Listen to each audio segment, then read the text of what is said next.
चलिए दोस्तों, देर न करते हुए बढ़ते हैं मेरे आज के नए वीडियो की तरफ, जिसमें आपको मिलेंगे बहुत सारे पैसे बचाने वाले और समय बचाने वाले टिप्स।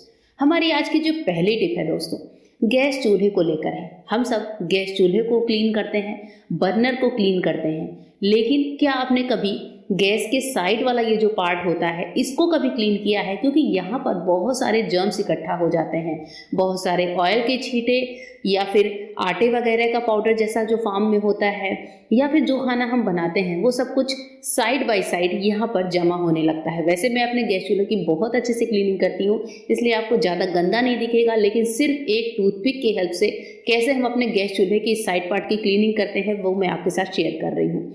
आपको सिंपल सा एक टूथपिक लेना है और इस टूथपिक से ये देखिए इस तरीके से हल्का हल्का सा इसमें डालकर और गंदगी को निकालते जाना है, क्योंकि ये जो बॉर्डर होता है हमारे गैस चूल्हे का, यहाँ पर जमा होती है बहुत सारी गंदगी, जिस और कभी कभी हम लेडीज़ का ध्यान नहीं जाता, और इस जगह पर बहुत ही अजीब सी एक पूरी परत सी जमी होती है। मेरे चूल्हे पर आपको ये परत नहीं मिलेगी, क्योंकि मैं अक्सर हर दूसरे तीसरे दिन पर इसकी एक क्लीनिंग करती रहती हूँ। तो 2 से 3 दिन से मैंने क्लीनिंग नहीं की थी, क्योंकि मुझे आप लोगों के साथ ये वाली टिप्स को शेयर करना था।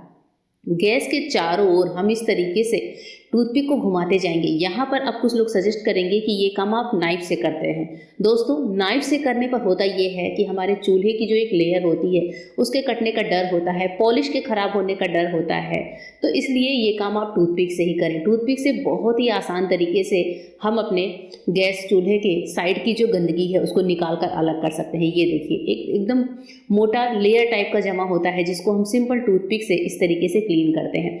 इस तरीके से होता यह है कि जो भी जर्म्स वगैरह है, जो भी गंदगी है, मैल की परत है, वो सब निकल जाती है और चूल्हा हमारा एकदम नीट एंड क्लीन हो जाता है। आइए बढ़ते हैं अपने नेक्स्ट टिप की तरफ। कभी कभी क्या होता है कि हमारे पास ब्रेड पड़ी होती है, फ्रिज में रखी होती है, 2-4 दिनों से हम इसे खर्च करना भूल जाते हैं, और अगर ब्रेड का पैकेट किसी ने खुला छोड़ दिया तब तो और भी प्रॉब्लम होती है, क्योंकि इस टाइम पर ब्रेड हमारी हार्ड हो जाती है, साइड साइड से सूख भी जाती है। तो ऐसे में ब्रेड को एक ही उपाय होता है कि या तो लोग क्रम्स बनाकर रख देते हैं, पर कभी कभी क्या होता है कि गाय कुत्ते को भी खिला सकते हैं, लेकिन अगर हमें इस ब्रेड का इस्तेमाल करना है तो कैसे करें? इसके लिए एक बहुत अच्छा सा उपाय है कि आपको एक पैन को हल्का सा गर्म करना है। इस पैन में आपको कोई सूती कपड़ा बिछा लेना है, और कपड़े को बिछाने के बाद ब्रेड जितने भी सूखे पड़े हैं, जितने भी हार्ड हो गए हैं, वो सारी ब्रेड्स को आप इस कपड़े के ऊपर रख दीजिए। तो मैं यहाँ पर 4 से 5 ब्रेड को रख रही हूँ।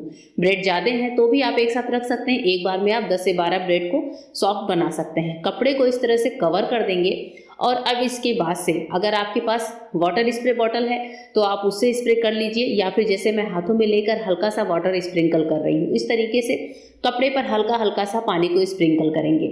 तो ये जो पानी है ये हल्का सा वेपर बनकर और ब्रेड को सॉफ्ट करेगा। नीचे से गैस हमारी जल रही है, पर मैंने फ्लेम को सिम किया है।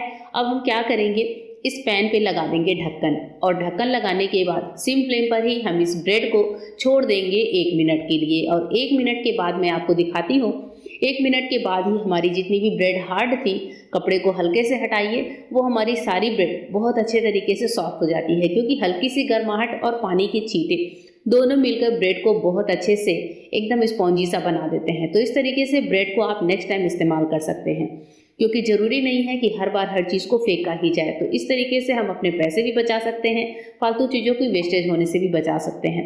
अब इस ब्रेड को आराम से सेक कर घी में, बटर में इंजॉय किया जा सकता है।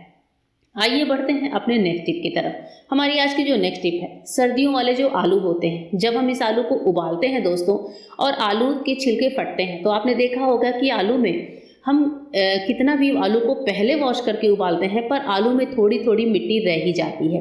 और ये गलती हम लेडीज़ करती हैं कि उबालने के बाद आलू को हम एज इट इज़ चॉप करके सब्जी में डाल देते हैं, पर उस टाइम पर भी आपने देखा होगा कि थोड़ा थोड़ा हल्की सी एक मिट्टी की किरकिराहट हमारे आलूओं में बनी होती है। तो जब भी आप सर्दी के आलू उबालें, एक छोटा सा काम कर लें।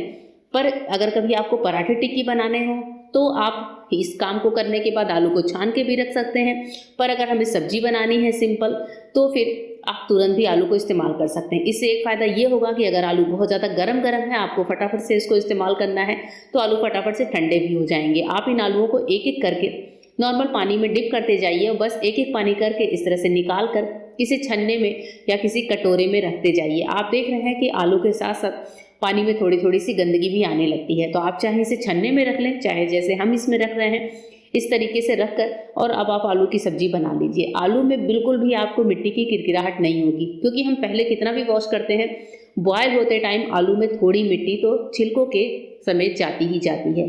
दोस्तों इस तरह से आप जो है अपने आलूओं को क्लीन करके तभी इस्तेमाल करिए, क्योंकि हमें पता नहीं होता है कि जर्म्स कहाँ है, किस हालत में है, इसलिए जो है हमेशा क्लीनिंग का पूरा ध्यान रखना चाहिए अपने किचन में।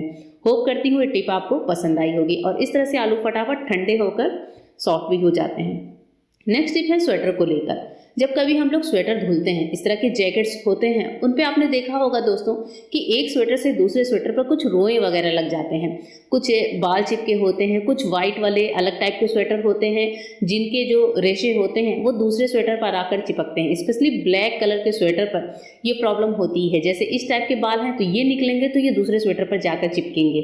और अभी मैं जो स्वेटर दिखा रही हूँ वैसे तो इस पर बहुत ज़्यादा रोएं नहीं हैं, एक आधा ही हैं, लेकिन फिर भी मुझे ये टिप की वीडियो शूट करनी थी तो मैं ये स्वेटर आपको दिखा रही हूँ। मोस्टली ब्लैक कलर के कपड़ों पर या स्पेशली स्वेटर्स पर ये दिक्कत आती ही आती है। जब हम इसको मशीन में और कपड़ों के साथ वॉश करते हैं तो इस पर रोएं चिपक जाते हैं जो देखने में बहुत ज़्यादा बुरे लगते हैं। तो उस टाइम पर आपको करना एक काम है कि इस तरह की नेट हमारे घर में होती है, या लूफा होता है जिससे हम लोग नहाते हैं, या फिर वो नेट जिसमें सब्जियां वगैरह आती हैं। मॉल में जब हम लोग शॉपिंग करने जाते हैं तो नेट में हमें बाकी चीज़ें सब्जियां वगैरह मिलती हैं। उस नेट को हाथों में इस तरह से लेकर स्वेटर पर हल्के हाथों से रगड़ दीजिए। आप देखेंगे कि स्वेटर पर जितने भी रोएं हैं, जितने भी बाल वगैरह हैं, या फिर जैसे आपके घर में पेट्स होते हैं तो पेट्स के बाल भी हमारे स्वेटर पर लग जाते हैं।